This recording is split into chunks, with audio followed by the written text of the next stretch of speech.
She's nursing a beer at a corner table, laughing at something the bartender said. She doesn't know the two men by the door aren't customers. In 4 minutes, Aileen Wuornos will be in handcuffs, and it will take 11 more years, 6 death sentences, and a confession to 7 murders before anyone agrees on why she pulled the trigger the first time.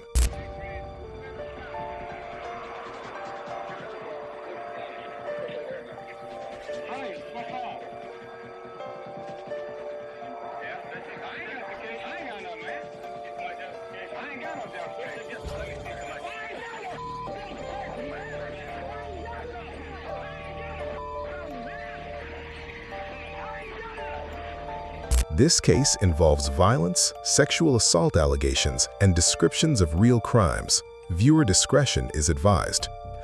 Quick one before we get into this. Where are you watching from? If you're new here, the Case Collector builds every case the way investigators actually built it, not the version headlines settled on years ago. Subscribe so you don't miss how this one actually resolves. The evidence doesn't stop here. And share your thoughts in the comments as we go. I read every single one. Before any of that, before the trigger, before 6 death sentences, there was a man named Richard Mallory closing up an electronics repair shop in Clearwater on an ordinary evening in November 1989. He was 51. He'd run the shop for years, the kind of place regulars knew by name, where a broken television meant a conversation, not just a transaction. What his customers didn't know was that the business was quietly failing. Financial records later showed him sliding toward bankruptcy for over a year, the kind of strain a man doesn't advertise to the people asking him to fix their TV. Neighbors described him as generous, a little restless, prone to disappearing for a few days at a time without much explanation. His car was found abandoned outside Daytona Beach on December 1st. It took 2 more weeks and 2 strangers walking through a wooded lot to find him. 6 months later, and 200 miles north, David Spears didn't show up for work. He was 47, a construction worker out of Winter Garden, the kind of job where a missed shift gets noticed fast because someone else has to run the machine. His co-workers assumed car trouble. His family assumed the same for a while. He'd told people he was headed south for a job. His marriage had ended by then, but the divorce hadn't ended what he felt responsible for. People who knew him described a man still quietly covering his ex-wife's bills, still showing up when something needed fixing at her place. Co-workers used 3 words for him more than any others: practical, honest, dependable. On June 1st, 1990, his body was found along Highway 19 in Citrus County. Charles Carskaddon didn't fit the pattern of the other 2. He wasn't between jobs or between towns. He was 40, working part-time on the rodeo circuit, and by every account he was building towards something: a wedding, a life that looked settled for the first time in years. When he went quiet, it was his fiancée who noticed first, then who kept calling, then who called the police. His body was found June 6th, wrapped in an electric blanket, in a stretch of Pasco County woods that meant nothing to anyone who knew him. 3 men, 3 different lives, 3 different counties, 3 different reasons to be on a Florida highway that spring. Nothing connected them, not their jobs, not their families, not the roads they usually drove. Investigators wouldn't see it yet, but the roads were about to run out of coincidences. The coincidences wouldn't resolve into a single name for another year. When they did, it belonged to a woman named Aileen Wuornos, and by the time investigators found her, she'd already spent 3 decades learning how to survive on roads exactly like these. She was born in Rochester, Michigan in 1956, to a mother barely out of her teens and a father she never met, a man named Leo Pittman, convicted of raping a child who hanged himself in a psychiatric prison ward when Aileen was still a toddler. Her mother abandoned her and her brother before Aileen turned 4, leaving them with her grandparents, a household Aileen believed for years was simply her family, no different from anyone else's. As a young girl, a fire left a lasting scar across her face, one more thing, layered on top of everything else, that made it harder for her to make friends. Teachers and neighbors who knew her as a child remembered a temper that ran hot fast, years before anyone understood why. It wasn't a normal family. Her grandfather was a violent disciplinarian capable of real cruelty. Witnesses would later describe abuse severe enough that neighbors remembered it decades on. Court records from her later appeals include a specific sworn account from her own sister that Wuornos was sent out to select the branch that would be used to be beaten her, and that her sister walked away still able to hear her crying out from it. It's a small detail in a case file. It's also the kind of detail that shows how early a child can learn that violence and survival aren't opposites. They're the same lesson, taught over and over. At 14, Wuornos was pregnant. She was sent to a home for unwed mothers, gave up the child, and came home to find she no longer had one. Her grandfather forced her out.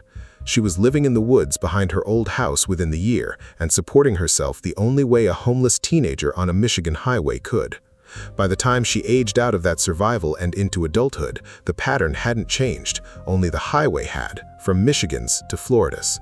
What's documented, and what forensic psychologists still argue over, isn't whether she was a victim before any of this began. It's where, if anywhere, that survival instinct stopped being defensive and became something else entirely. The case never draws a clean line between the two. It asks the question and leaves it open.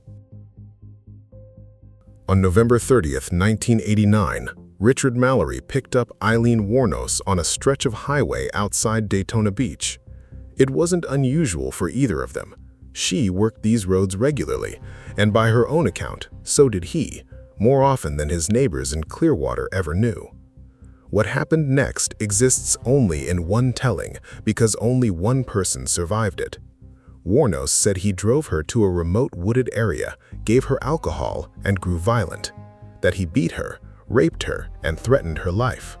She said she managed to reach the gun she carried, a .22 caliber revolver, and shot him. Mallory's body wasn't found for 2 weeks.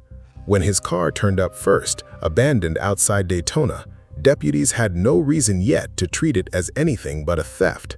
The wallet was gone, but strangely, not everything of value inside had been touched, which left early responders uncertain whether they were looking at a robbery, a carjacking, or something they didn't have a name for yet.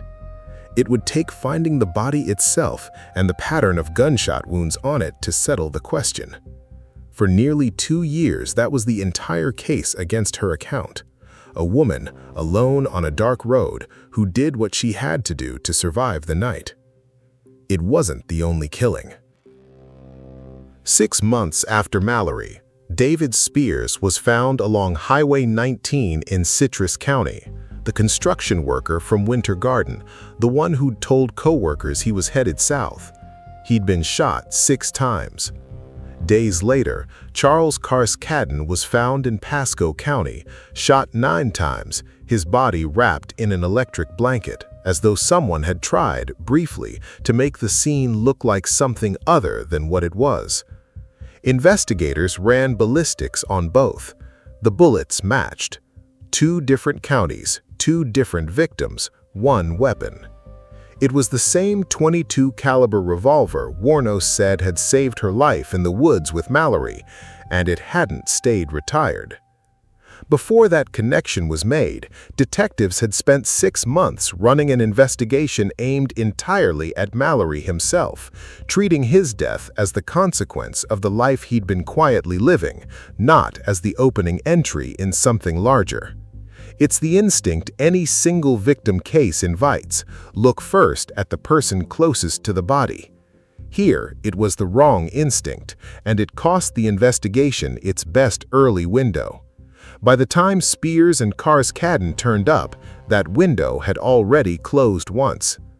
If Mallory's death stood alone, it stood on a documented history of violence and a jury's willingness to believe her.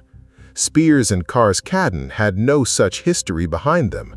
Nothing in either man's record suggested he'd done what Mallory once had.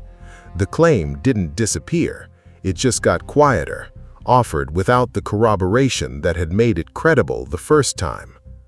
Then came Peter Siems, 65, a retired merchant seaman who never turned up at all. His car did, crashed in Orange Springs, witnesses describing 2 women fleeing the scene, a palm print lifted from the interior door handle that would later be matched to Wuornos. Siems' body has never been found. Troy Burress, a sausage salesman from Ocala, was next, shot twice, found in a wooded stretch off State Road 19 in Marion County, the same rural pattern repeating with a different name attached to it.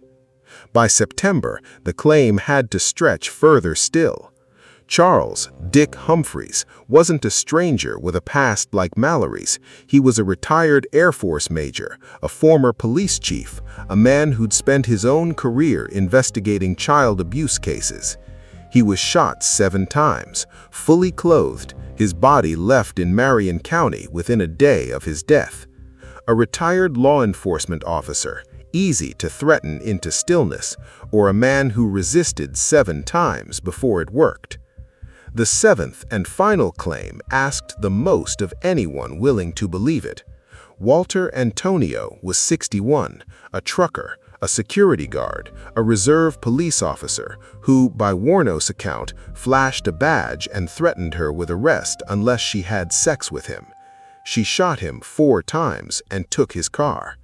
Even accepting every version of the story she gave, the pattern by now was unmistakable.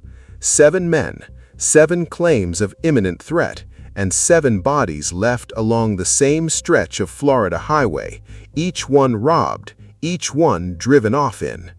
Self-defense argued 7 times against 7 different men in 7 sets of circumstances that grew thinner with each repetition. Investigators had a theory now how it kept happening. They didn't yet have the piece of evidence that would break it wide open. The break came 6 months earlier than the arrest itself, and it came from a car crash. On July 4, 1990, a witness named Rhonda Bailey watched 2 women abandon a crashed vehicle near Orange Springs and walk away on foot. She gave detailed descriptions, good enough to build composite sketches, good enough to run statewide. The car belonged to Peter Siems, the man whose body has never been found. Inside that car, on the interior door handle, was a single palm print, and palm prints don't show up in most databases. Once those sketches went statewide, the tip line didn't stop ringing. Most of it went nowhere. Bartenders, motel clerks, and highway acquaintances calling in women who looked nothing alike, connected only by the vague shape of a description. But buried in that flood, more than one caller used the same 2 names over and over: Lee and Tyria. It gave investigators something the sketches alone couldn't: a place to actually start knocking on doors. This one did. Wuornos had a prior felony record in Florida, which meant her prints were already on file. But it wasn't the palm print alone that closed the loop. It was a pawn ticket. Items belonging to Richard Mallory, a camera and a radar detector, had been pawned under an alias. The fingerprint on that ticket matched the print from Siems' car. Different crime, different name, same hand. By early January 1991, investigators had a name, several names actually, aliases including Lori Grody and Cammie Marsh Green, all attached to the same woman. They knew who she was 3 days before they knew where to find her. They found her on January 9th at a bar called The Last Resort in Port Orange, drinking with a beer in hand, unaware that 2 of the men near the door were undercover officers. She was arrested that day, not on a murder charge yet, but on an outstanding warrant tied to one of her aliases for carrying a concealed weapon. The next day, investigators located Tyria Moore in Pennsylvania. In exchange for full immunity, Moore agreed to help. Beginning January 13th, under police supervision, she placed a series of recorded phone calls to Wuornos in custody. Calls built around one specific plea, that Moore herself was about to be charged with the murders unless Wuornos cleared her name. The bar where she drank her last beer as a free woman is still standing today, south of Daytona Beach. Somewhere on its outer wall, painted into the brick alongside decades of other graffiti, 2 words remain: her name, and beneath it, a claim she'd repeat 7 times before anyone stopped believing it. On January 16, 1991, Driven by Moore's pleading and her own fear of losing the one relationship that had ever felt permanent, Wuornos confessed. All 7 killings, she said, every one of them self-defense, every man a threat she had to eliminate before he eliminated her. Ballistics told a more complicated story. Testing eventually linked the same .22 caliber revolver to killing after killing. Mallory, Spears, Carskaddon, Antonio, and beyond. One weapon carried across a full year and hundreds of miles of Florida highway, present at the death of 7 different men. Whatever was true about any single encounter, the gun itself made self-defense every time a claim the physical evidence couldn't fully carry. She stood trial first for Mallory's murder alone, convicted in January 1992 and sentenced to death days later. She pleaded no contest or guilty to the remaining killings over the following year, telling the court she wanted to get right with God, and in the same statement, admitting that Mallory alone had truly attacked her. The others, she said, had only begun to start to. Years later, in a recorded prison interview, she went further still, admitting she'd lied about one specific detail of the Mallory assault to make her story align with what other women who'd been raped had described. It wasn't the only contradiction. In a petition to end her own appeals, she wrote that she'd kill again if given the chance. She was executed on October 9, 2002. What she confessed to and what she later recanted never fully lined up, not with each other and not always with the evidence. Whether Mallory's killing was genuine self-defense, whether any of the others were, or whether the claim was true once and repeated 6 more times as cover, is a question the case itself never resolved. Drop your verdict below.